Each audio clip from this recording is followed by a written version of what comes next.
thousands turned out for a memorial to George Floyd in Houston.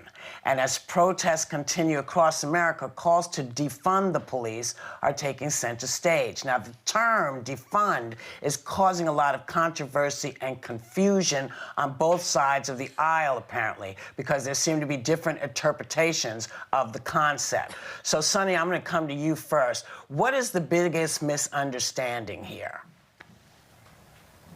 I think the biggest misunderstanding comes from those that aren't that familiar with law enforcement, because it's something that I spent the majority of my career doing. You know, the biggest misunderstanding is that people think that defunding the police means abolishing the police, and that's not true. There are three different reactions to what you can do in terms of combating police brutality, especially police brutality in Black and brown communities, because we know that's where it's disproportionate. So you can either reform the police departments, you can either defund the police departments, or you can disband the police departments. Now, what we've generally seen is that we've seen reforming. So we've seen de-escalation techniques being taught. We've seen the implementation of body cameras. We've seen implicit bias training. That hasn't necessarily worked, because we know that not all police departments have done it. We know that police officers are turning off their body cameras. They're not engaging their body cameras. Implicit bias training doesn't seem to be working. The next step would be defunding the police departments. That does not mean abolishing. It means taking some of those funds, and let's face it, there's about $6 billion that are sent to police departments to militarize the police departments.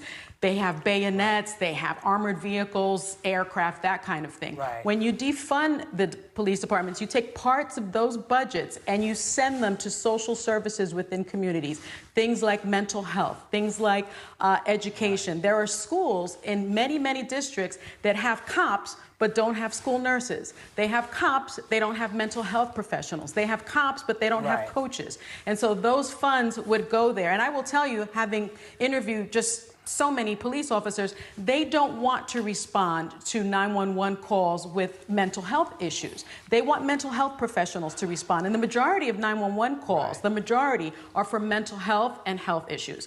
The last and most rarest form of combating police brutality is disbanding police departments. It is rarely done. It was done, I think, in about 7 years ago in Camden, New Jersey. What happens there is it's disbanded. Officers are then basically, they reapply for their positions. People in the community reapply for their positions. And police safety, public safety, they're retrained, but it looks very different. It's reimagined. Again, it's so rare that it's only been done a handful of times, really, and it hasn't really been done in big metropolitan cities, but it's an option that people are now considering. This discussion, by the way, was going on when I was a community prosecutor in the late 90s, and Bill Bratton said yesterday it's been going on for about 50 years or more. So this is not a new discussion, and I'm surprised that people are relegating it to a slogan, because that's not what this is about. This is about saving lives. Okay, so Joy, you're a former English teacher. What does defund mean to you here? Well, Sonny said basically everything that needs to be said about it, because the real word should be reform. But of course, defund sounds very scary, and people say, oh, they're going to eliminate the police department. Of course, that is ridiculous on its face. No one's eliminating a department that protects people. If I'm getting mugged, I certainly want the police to come to my aid. So let's just pretend. It annoys me when they weaponize a term. So that's why you're saying I'm an English teacher. Like, for instance, the term Black Lives Matter. I'm interested in that, because certain people I know say, well, all lives matter. And the explanation that someone gave, which I think is brilliant, is, well, the house is on fire on this block. Okay, this house is on fire. These other houses are also not on fire. So, yes, these houses matter, but this is the house that's on fire right now. And I think that, you know, people just take the words and distort them. Even the so-called pro-life movement. Pro-lifers generally are happy to be pro-life until the person is born. And then they drop social programs and they continue to not be pro-life. So they call it pro-life, but it's really anti-abortion. Well, then say it like that. And as Sonny points out, Biden and Pelosi and the rest of the Democrats, they just want to get rid of chokeholds, which sounds so inhuman to me.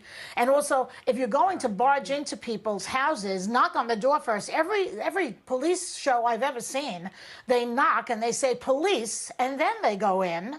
Why is it that certain states allow police to go into the house without warning them that they're there? Right. You know, and they need a national database for tracking police misconduct, you know, because they keep sending them from one precinct to another. It reminds me again of the Catholic Church and the scandal there, where a certain rogue priest is an abuser, and instead of kicking him out and sending him to jail, they send him to the next parish. These things are all systemic and need to be changed. Okay, so Megan, you think this is a risky strategy for Democrats? Yeah, I don't know how much time I have right now, but I will say, if you were to hire me to advise you to run for office, there are a few tenets of politics that have not changed. One of them is if you're explaining, you're losing. And there's a lot of explaining going on this. Now, I will tell you, if you mean reform, say reform. If you mean defund, say defund. People are confused. But I will say, Congresswoman Ilhan Omar called for, quote, the complete dismantling of the police department, quote, it is rotten to its core. So when Americans hear that, I don't know what interpretation there is to this, because it says a complete dismantling of the police department. Joy, you don't like things being weaponized in politics for a term, but this is giving Trump a really great campaign slogan. And again, I understand and hear loud and clear what you're saying. I've been reading and watching for the past day. I understand that there's a lot of people that say reform, but Reverend Al Sharpton himself said that this is confusing to people, misleading without interpretation. And I think Democrats have to be real crystal clear on this, because all I know is I saw a video that went viral of a Minneapolis city councilwoman saying that it is, quote, a privilege for me to be able to call the police department if someone broke into my house and was trying to hurt me or rob me. And I think people got to be real crystal clear on this. And listen, you guys can spin and say everything you want. I know that politics, at the end of the day, unfortunately, is real simple, and it is about slogans. And defund the police is a great one for the Trump campaign. Well, I hope of course takes this as well. Wait, no, I'm going to talk, because I got something to say. I got something to say. You must explain, because you don't want people not understanding. Like, I'm going to explain to Bill Barr now, who says there is no systemic racism. Eric Gardner, George Floyd couldn't breathe. Breonna Taylor, police didn't knock. Philando Castile, he told them, I have a gun. Tamir Rice was 12. Now, if you can't look at that and say, hey, we have an issue and we got to sit down and talk about it and figure out how to make the good cops better and get the bad cops out of the way. No one that I know wants to get rid of the police department. No one. Omar does. Because everyone understands.